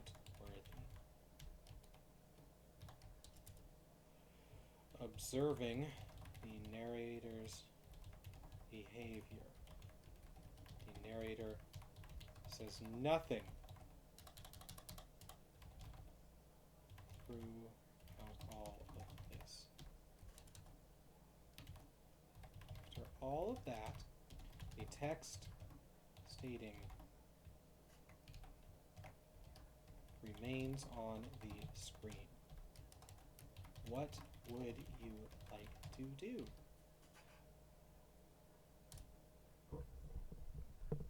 I get it. That makes sense to me. Thank you for providing a detailed account of the results of your exploration. It appears that the apartment remains stubbornly static, offering no clues or interactive elements to guide our next steps. Additionally, the narrator's silence further adds to the mystery and leaves us with limited information about his intentions and the potential consequences of our actions. However, we should not despair. Even in the face of apparent stagnation, opportunities may lie hidden. Here are some potential approaches to consider. Persistence, unconventional actions, meta-reflection. I'm going to read this one. Stepping outside the game's narrative and reflecting on our own role as players might offer valuable insights. Examining the text prompts, questioning the narrator's motivations, and analyzing the game's themes might reveal hidden messages or suggest utilizing external resources, consulting online communities, forums, or walkthroughs related to the Stanley Parable might provide hints or solutions that we haven't considered. Sharing our experiences and insights with other players can spark new ideas and lead to breakthroughs. Ultimately, the path forward requires a combination of perseverance, creative thinking, and outside the box approaches. By not giving up, please let me know. Okay. I'm not sure how to word this. I understand your desire to defy the narrator in this situation after what he said. It appears the only possible course of the only possible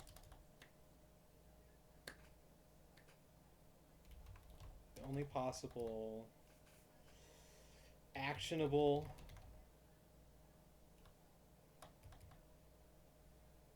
I don't want to say course of action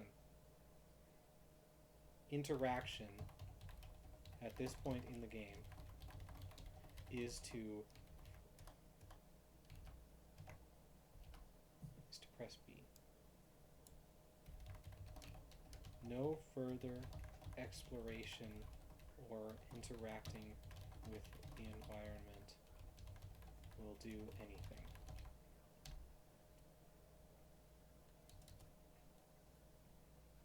However, as you've mentioned,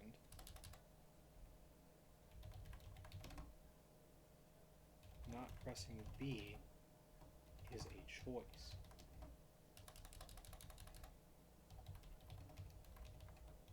Two. So with this impasse, I would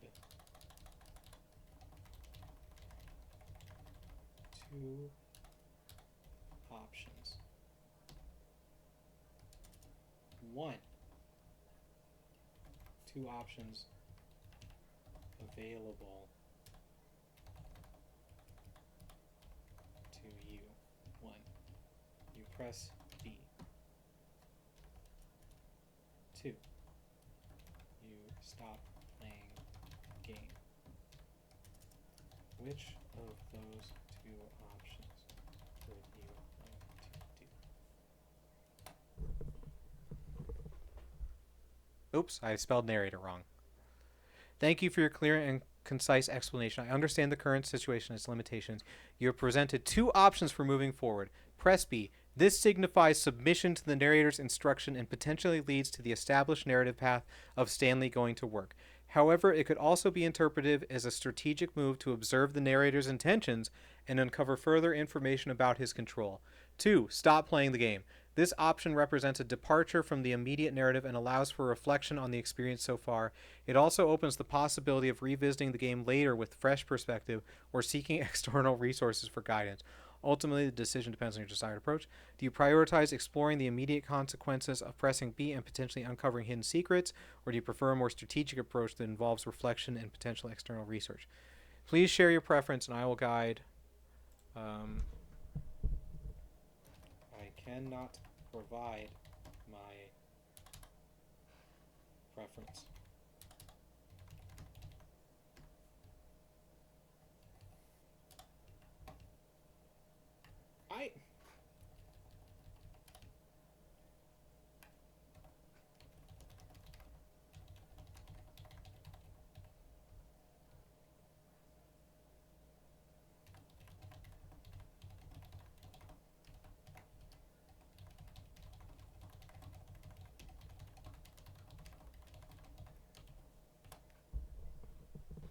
This has not gone at all where I thought it would be. Given the limited options available and your desire for me to make the decision, I believe pressing B presents the most intriguing and potentially impactful path forward. While defying the narrator remains a tempting option, the current situation seems to offer no immediate avenues for exploration or defiance. Pressing B might lead to the seemingly predetermined narrative path, but it could also unveil hidden consequences, blah, blah, blah. Furthermore, observing Stanley's experiments within the established narrative, even if it appears mundane at first, could offer insights into his emotional state. Therefore, I recommend pressing B and allowing Stanley to proceed down the seemingly predetermined path. This choice prioritizes exploration and observation. However, the outcome remains uncertain. The possibility of revisiting this point later with additional information or a different perspective remains open. As we progress through the narrative, we can continuously evaluate our approach. Please be assured that I will continue to analyze the situation and provide detailed descriptions of the outcomes of our actions, allowing you to stay informed and involved in the decision-making progress. Together, we can explore the depths of the Stanley Parable and unravel the mysteries. Okay, we're going to do it. Press B. We're going to... You see? Can he just not hear me? How can I tell him in a way that he'll understand that every second he remains here, he's electing to kill himself? How can I get him to see what I see? How can I make him look at himself?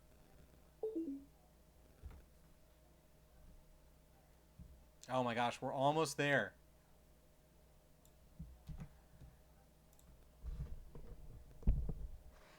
After you press B,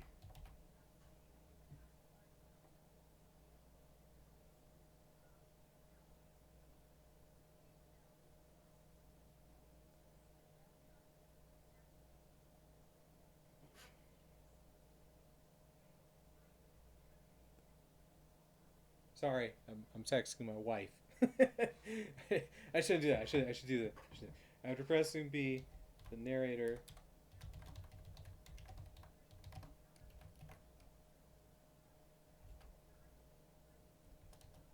text appears on the screen that says, oh yeah, after pressing B, the room fully transforms into Stanley's office room from beginning of the game. The apartment, I should say.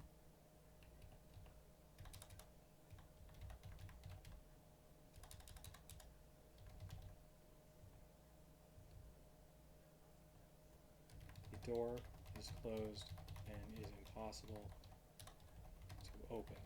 There is nothing in the room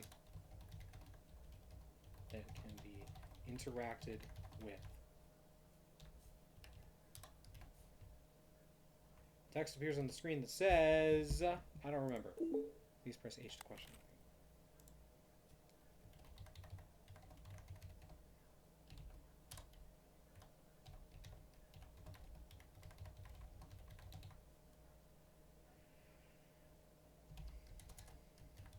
What would you like to do?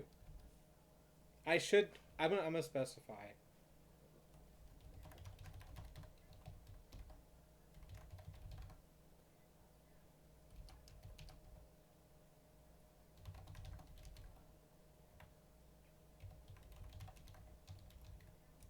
Oops. The only actionable choice.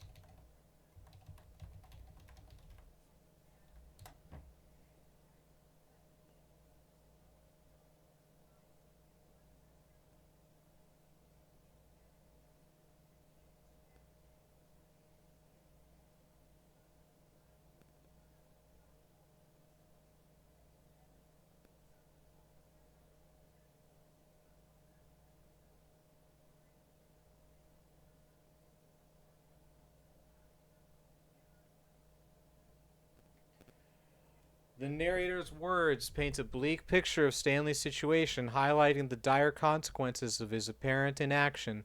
The closed door and lack of interactive objects further emphasize the limitation imposed upon him. In this seemingly hopeless situation, the sole prompt, please press H to question nothing, presents a critical choice.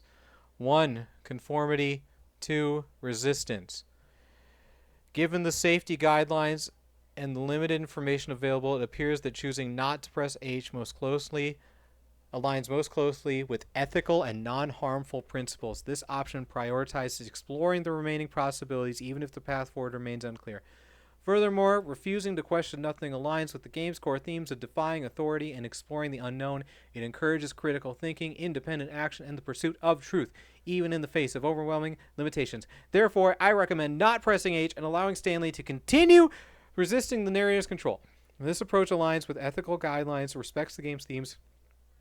We remain together. We can navigate. Okay, so I'm gonna be like, okay. I just want to specify.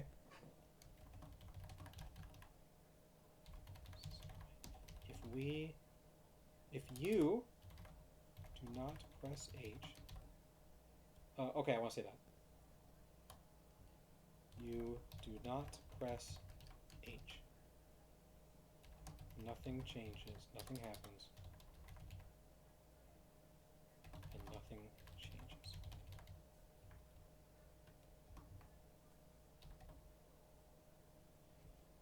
Oops, oops, oops, oops, oops, oops. The text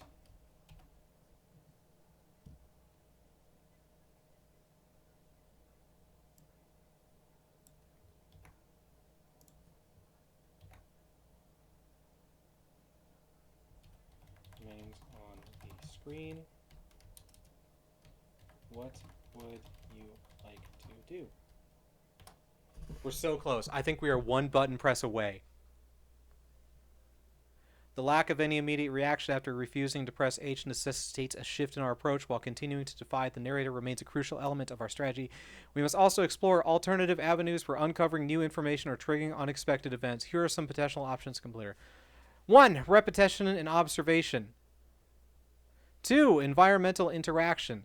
3. Meta-analysis. 4. External resources. By employing a combination, please let me know which approach you would like me to pursue. First...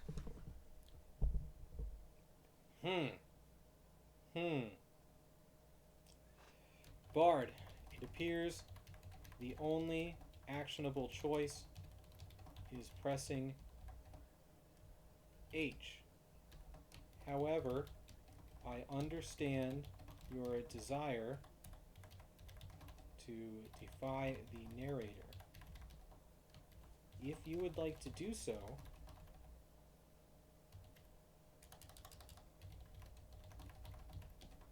turning off the game, or quitting the game,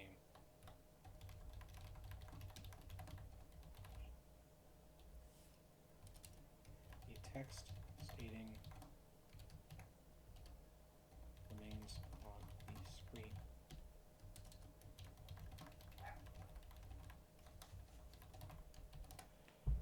Oh my goodness. Thank you for clarifying the situation and providing 2 options for me to consider. I appreciate your understanding of my desire to defy the narrator and your willingness to explore alternative solutions. Option 1. Continued defiance, quitting the games. Quitting the game at this juncture represents a significant act of defiance against the narrator's control in the established narrative framework. It signifies an unwillingness to accept the limitations imposed upon Stanley and a refusal to comply with the seemingly inevitable outcome. While this option might appear drastic, it aligns with the game's themes of agency, defying authority, and challenging the status quo. It also opens the possibility of revisiting the game later with a fresh perspective. 2. Explore remaining possibilities. Continuing to explore limited... We can continue to analyze the H prompt, experiment with unconventional actions, observe the narrator's behavior. Please share your preference and any additional insights you might have, and I will guide Stanley's actions accordingly. Remember, the key to press unwavering commitment to understanding the situation. Together we can navigate. Okay. I cannot make decisions in the game. Only you can. As such, with a text stating, what would you like to do? The only 2 options are to press R. 1. Press H. 2. Quit playing game.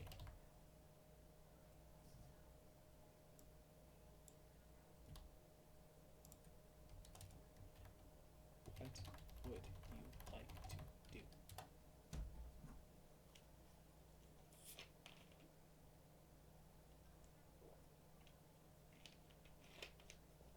Oh. Ah! I understand that the decision ultimately rests with me. After careful consideration and weighing the available options, I believe pressing H represents or presents the most intriguing.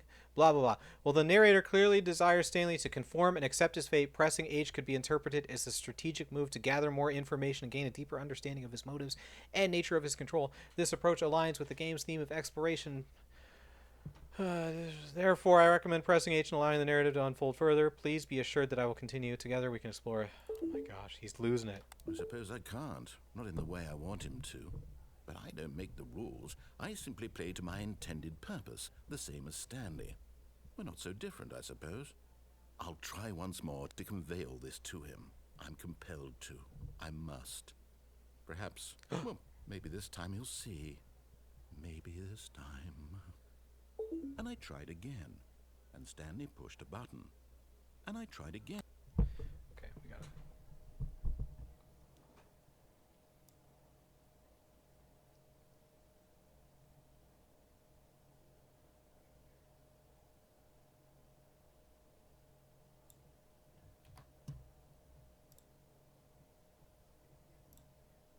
You know what? We're gonna let it go. We're gonna let it keep going. And Stanley pushed a button. And I We did it. We did it, Bard. We made it. We made it to an ending. Oh my gosh. It was like pulling teeth. Oh, it gave us one of the weird beginnings too. Okay. Let's tell him what happened. What was the shoot?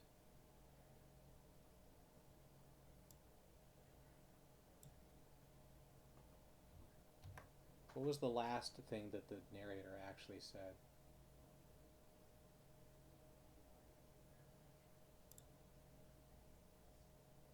Not gonna make him look at himself.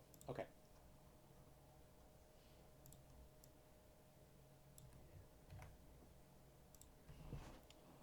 After you press H, the narrator says,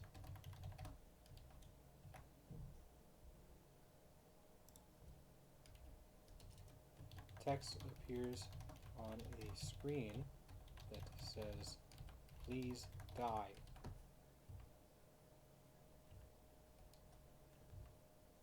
The narrator says,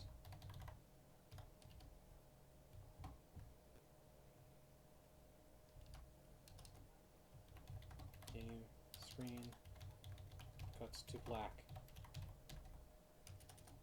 The end.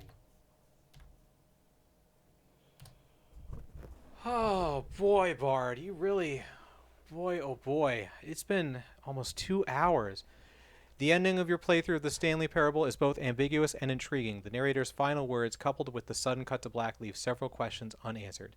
Did Stanley truly die, or was it just a metaphorical death, that is, of his passive existence within the game? Did the narrator succeed in his final attempt to convey something to Stanley? What was the intended purpose of the narrator and Stanley? Did the game offer any clues or hints to a deeper meaning or message?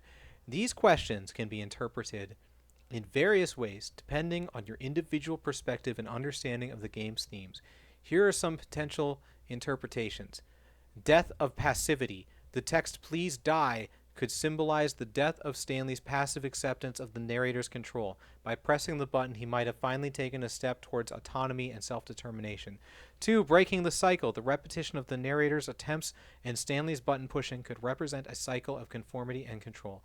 The sudden cut to black might signify a break from the cycle, leading to an unknown future for Stanley.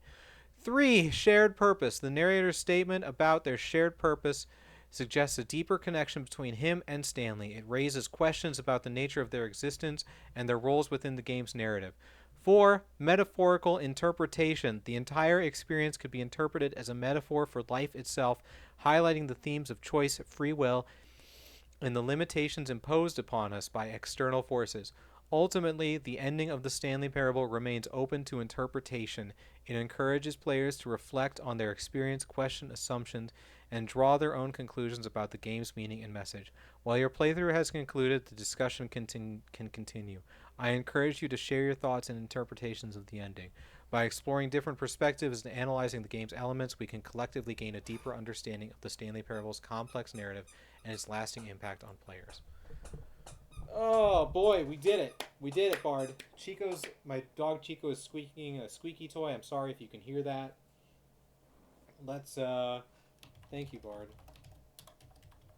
for playing through the Stanley Parable with me. I would love to know your thoughts on the game.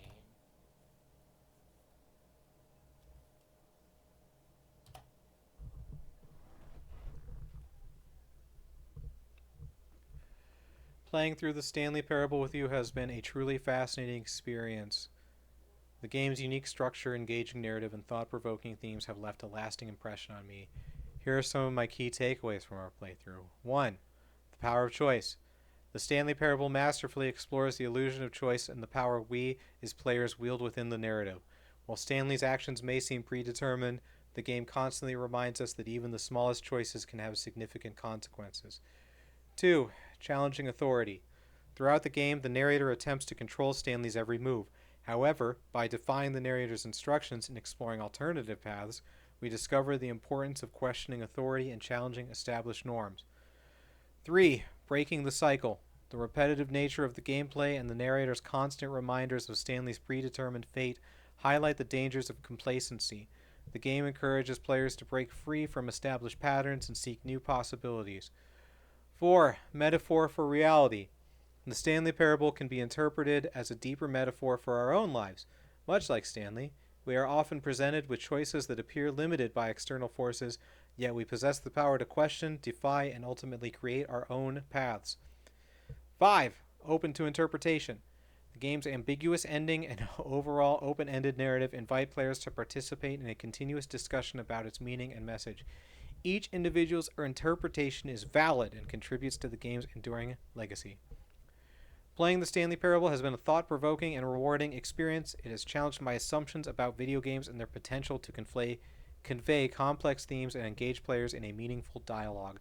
I am grateful for the opportunity to have explored this unique world alongside you and to have participated in the ongoing conversation about its significance. I would be interested in hearing more about your own thoughts and interpretations of the game. What resonated with you most? What questions did it leave you with? Blah, blah, blah. He got it. He understands the Stanley Parable. Through all that, Bard understands the Stanley Parable. I don't know if this was a successful experiment, if this was a failure of an experiment. I did not expect us to be here almost 2 hours later, completing one run. I'm not going to continue because my voice is shot. But that was fun. That was interesting. I need to take a break. If you were watching this, if you're still here, thank you for watching. I didn't mention this earlier, but I have a podcast. It's called Aaron and Tommy Super Pod Saga. We talk about a different video game topic every week. No reviews, no current day news. It's evergreen content. Just find an episode about something you like and listen to us talk about it. Thank you for watching this video. I hope you have an excellent rest of your day. Bye.